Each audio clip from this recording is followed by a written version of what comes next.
Ladies and gentlemen, welcome back to the channel. We edge ever closer to the first game of the season this Sunday, where Celtic will open their league campaign against Kilmarnock on Flag Day. But until then, we've still got a few things to tidy up on, a few stories to talk about today. So, without any further delay, let's get into that video. Also, a wee giveaway for you guys. Stick around and I'll tell you more about that.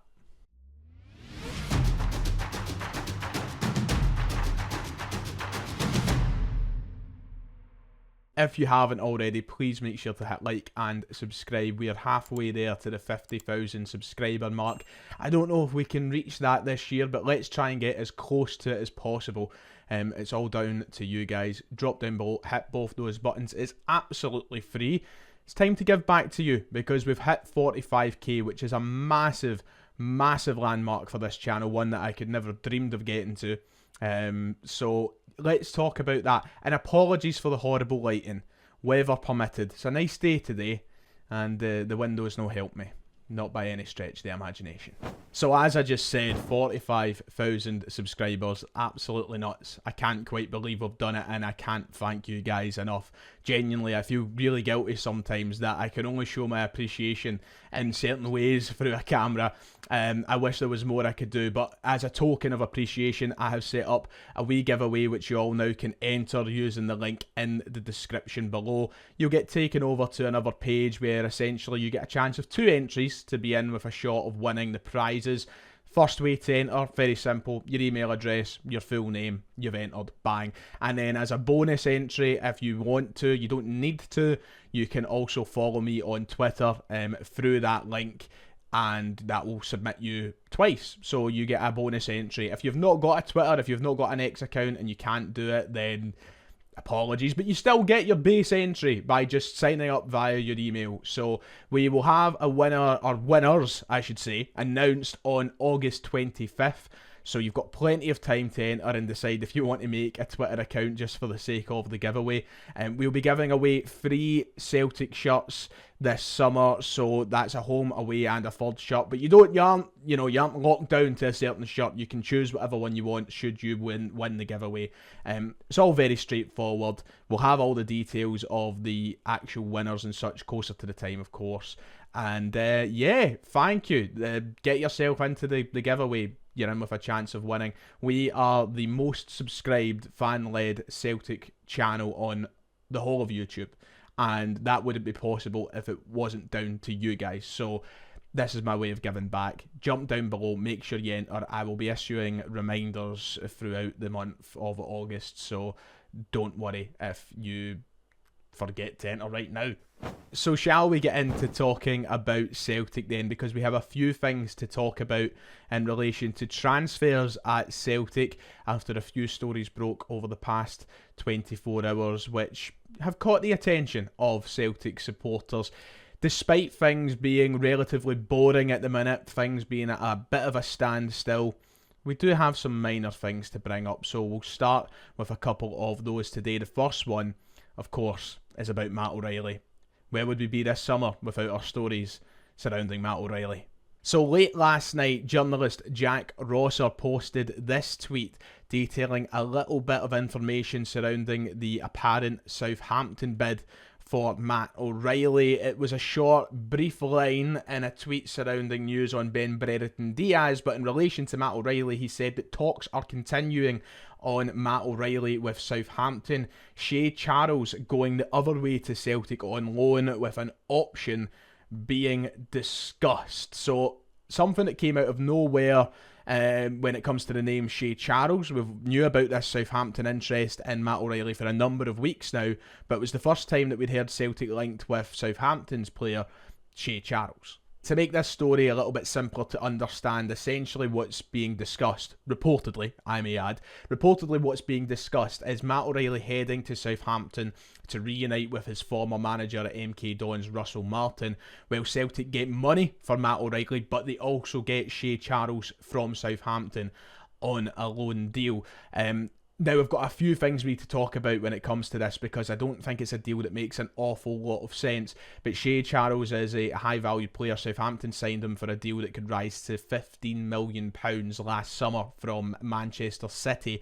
And he could be the tool that's used by Southampton to keep Celtic happy, while also not having to splurge that fee that Celtic want of £25 to £30 million. Now, don't get me wrong, Shea Charles looks like a cracking player, and I think he's somebody who would certainly improve the quality of the Celtic side. If Celtic were to go and get linked with a move for Shea Charles on a standalone deal, if it emerged that Celtic wanted him and him alone, nothing to do with Matt O'Reilly as part of the deal, it would definitely pique the interest of Celtic fans. He played 38 times last season for Southampton in their promotion season, of course back in the Premier League now. He looks a cracking player. He's been really, really good for Southampton. Looks a proper baller, you could say. But it's not a deal that makes an awful lot of sense for Celtic when you start to do the digging. He's a completely different player from Matt O'Reilly, and I don't know if he actually has a place in this team when you consider, you know, our key player, our captain, plays in the same position. If you haven't done your reading into who Shea Charles is yet, he is a central defensive midfielder. He is known for playing in that position. It's where he's his strongest, and he would be coming to Celtic as a defensive midfielder. He wouldn't be coming in to be the like-for-like Matt O'Reilly replacement. So despite him being a talented player, and despite the move having its perks, if you're signing a player like that on loan with an option to buy, that's somebody who should be playing a decent amount of football, especially at that value. You're talking somebody valued at £10-15 million. That's somebody that should be playing week in, week out, and with Callum McGregor ahead of him in the fold, that's just not going to happen. So for me, it's not a deal that would make an awful lot of sense. I think if Celtic were to get any player in exchange, number one, there isn't really anybody at Southampton who realistically would be that like-for-like replacement, but number two, it would have to be someone like an attacking midfielder, a playmaker in the middle of the park who scores goals, who makes goals, not somebody who's sitting in the light in front of the line of defence. And I think we're beyond the point now of moving McGregor back into the attacking areas. He has been Celtic's number 6, if you like, for a good few years now, and he's also getting on a wee bit. This isn't the time to be bringing in an experiment, an expensive experiment for him maybe not to make the team. You can't sacrifice a player of Matt O'Reilly's quality for that. So as good as a player as he looks, I just think it's a no-go. Get the money for Matt O'Reilly. I don't want Matt O'Reilly to leave, and I don't think Southampton should be the move he's looking for, in all honesty. But if it is the move he's looking for, don't let him go. Don't let him go for anything less than that £25-30 million we've been talking about all summer. What I will add to this is there's been conflicting stories since that tweet emerged last night from Jack Rosser. There's been ups and downs with it. There's been a couple of stories coming out saying that there's no interest on Shea Charles' side of the deal. He's not wanting to come to Celtic, so that automatically would put the whole idea of it in the bin.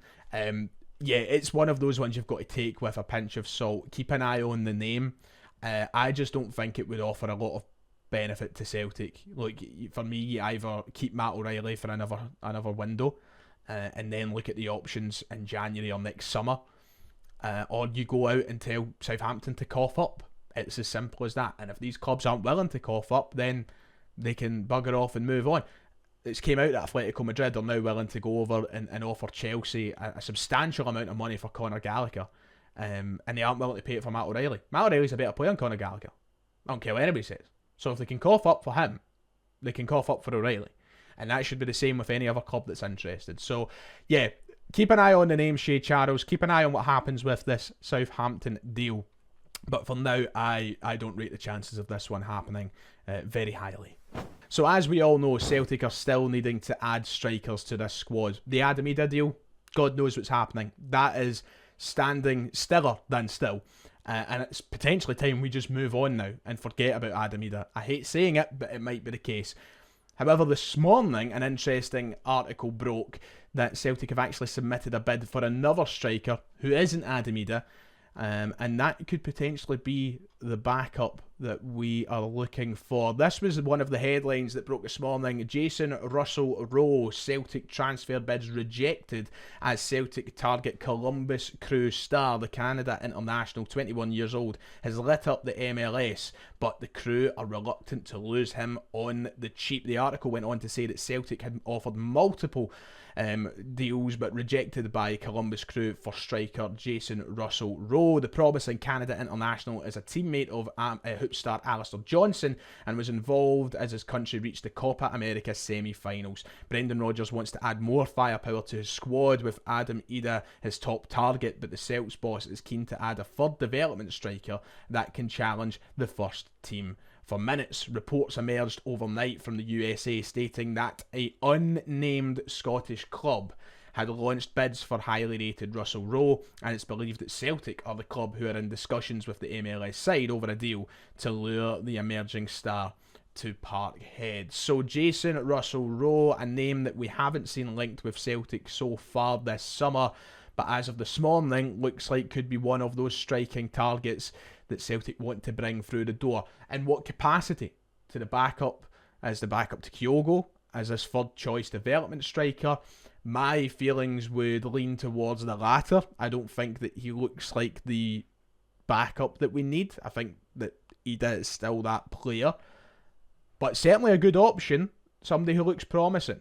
This season so far in the MLS, he's racked up 13 appearances, scoring 3 goals. Last season, 21 appearances, 4 goals and 2 assists, but that was under the fact that he only played an average of 25 minutes per game. He wasn't a starter at Columbus Crew. He was an impact sub, came off the bench, scored 4 goals for the Crew in their campaign last year, so still very early days in his career. He is only 21 years of age. He'll be 22 in September, but seems to be highly rated by journalists and fans alike in the MLS and the Canadian national team setup. I definitely think he could be an interesting option for Celtic to bring in. However, I just hope it doesn't distract us from the fact that we need to bring in either Ida or someone of known quality, top level quality, to be the backup to Kyogo.